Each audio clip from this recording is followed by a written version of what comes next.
वरिष्ठ नेता फरूक साहब, हमारे प्यारे कार्यकर्ता भाई और बहनों, प्रेस के हमारे मित्रों, आप सबका यहाँ बहुत बहुत स्वागत। रात के समय ठंड में आप सब यहाँ हमारी बात सुनने आए, इसके लिए मैं आप सबको दिल से धन्यवाद करता हूँ।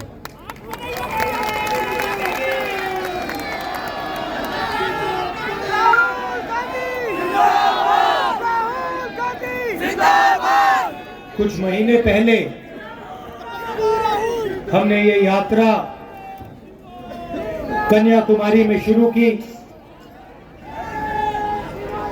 शुरुआत में लोगों ने कहा कि कांग्रेस पार्टी के नेता 5-6 दिन चलेंगे, चल नहीं पाएंगे। 4 महीने में हम यहां तक पहुंच गए हैं।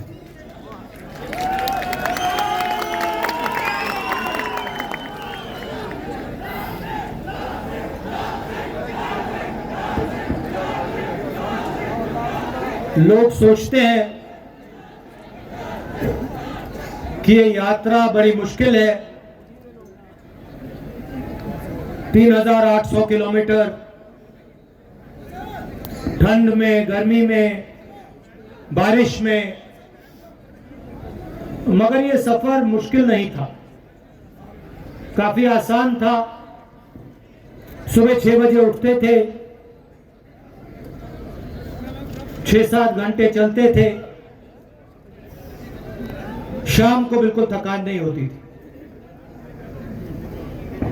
मुझे अजीब लगा तो मैंने बाकी यात्रियों से पूछना शुरू किया कि भाई आपको थकान हो रही है? नेताओं से पूछा,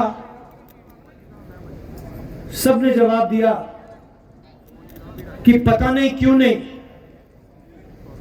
मगर थकान बिल्कुल नहीं होती। 10-15 दिन बाद मैंने इसके बारे में सोचा कि हो क्या रहा है। 25 किलोमीटर चल रहे हैं, गर्मी में टूटी हुई सड़कों पे लोग गिर रहे हैं, मगर थकान किसी को नहीं हो रही।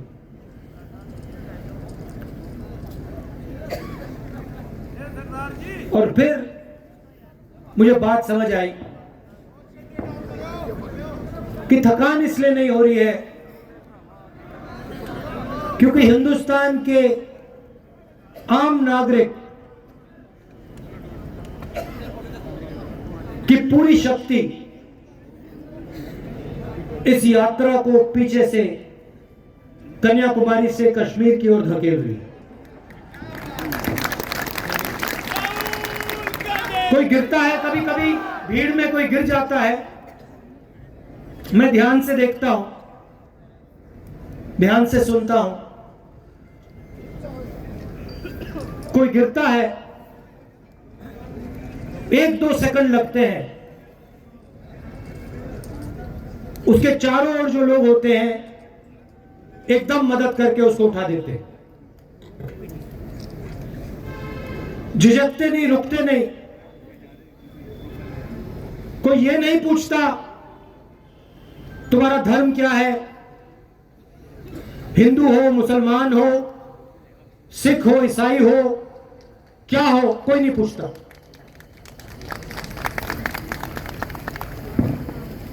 जात कोई नहीं पूछता, कौन सी भाषा बोलते हो वो भी नहीं पूछते, एकदम मदद कर देते हैं। फिर यात्री मेरे पास आए, मुझे कहते हैं राहुल जी बड़ी अजीब सी बात है, रास्ते पे हम किसी भी रेस्टोरेंट में जाएं, किसी भी ढाबे में जाएं, वहां पे हमसे पहला सवाल होता है कि क्या तुम भारत जोड़ो यात्रा पे चल रहे हो? और जैसे ही हम हां कहते हैं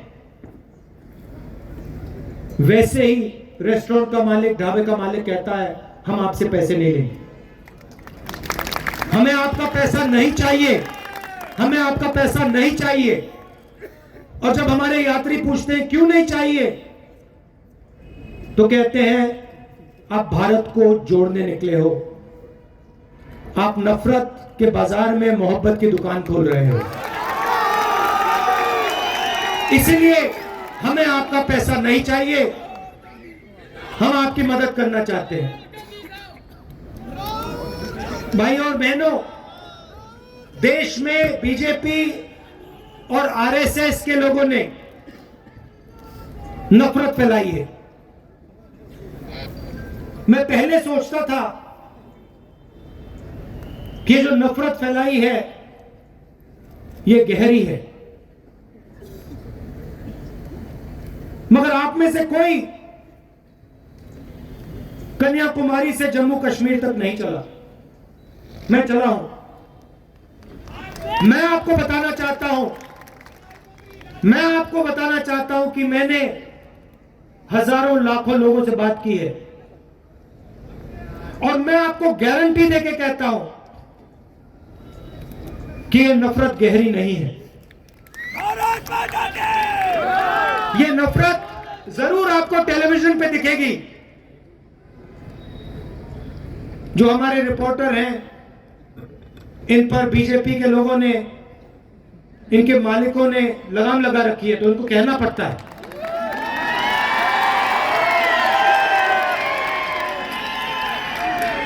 देखो, आपको इनके चेहरे दिख नहीं रहे, मगर ये मुस्कुरा रहे हैं सब।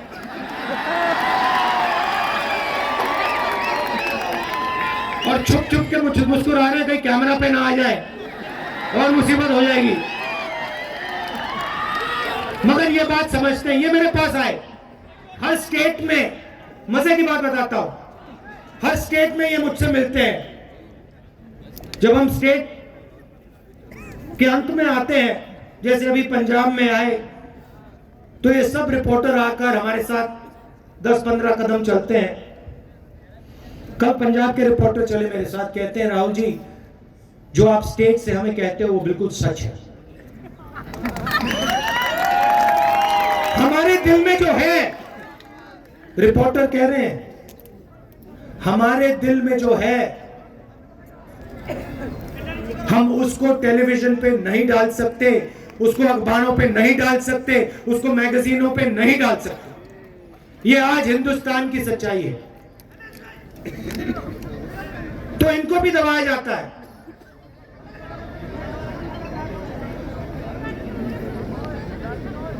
किसानों के खिलाफ 3 काले कानून बनाए गए।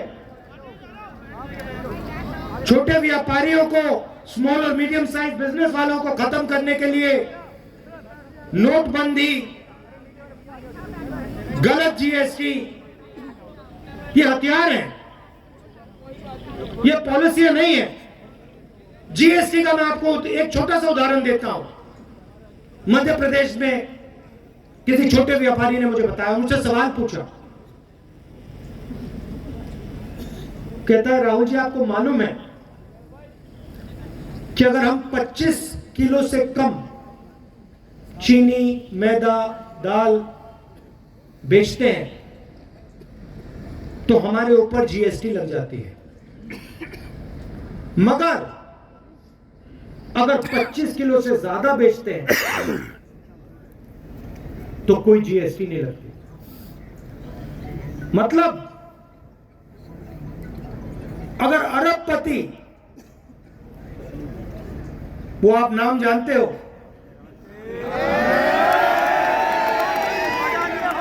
अगर वो बेचे तो नो जीएसटी, मगर अगर छोटा व्यापारी बेचे तो जीएसटी।